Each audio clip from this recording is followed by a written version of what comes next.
Une raclette fondante et onctueuse. Quoi de mieux pour affronter l'hiver? À l'origine, cette raclette de Savoie vient de là. Une bonne alimentation pour faire un lait de qualité. La raclette est à base de races locales. Bon, pour ma part, c'est de l'abondance, mais également la tarine et la montbéliarde. Et l'alimentation est à base principalement d'herbes pâturées et d'herbes séchées, le foin, première coupe, deuxième coupe, troisième coupe quand il y en a, et de céréales produites la plupart du temps sur les exploitations et surtout sans OGM. Chaque année, les vaches de Pascal fournissent 240 000 litres de lait à la coopérative de Massingy, en Haute-Savoie.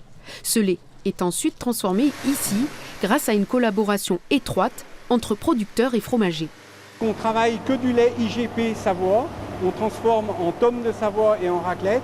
Ce sont deux productions qui sont complémentaires. Donc les productions de tomes sont plutôt sur les saisons d'hiver. Et en lait de printemps, où il y a beaucoup de lait d'herbe, on fait de la raclette qu'on affine et qu'on commercialise à partir de septembre, octobre, novembre.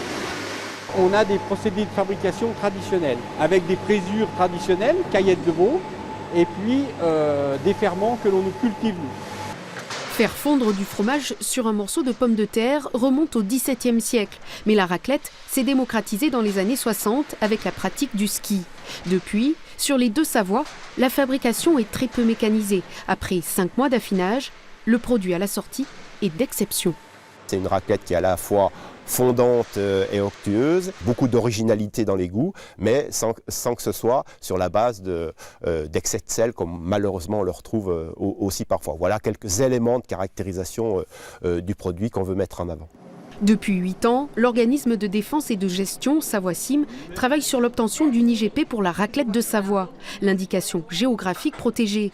Une étape au moins de la production doit se faire sur une aire géographique délimitée.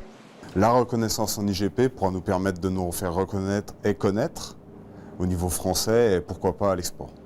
Après l'emmental et la tome de Savoie, la raclette aura aussi son label de qualité Made in Savoie, de quoi protéger un savoir-faire local historique et de qualité.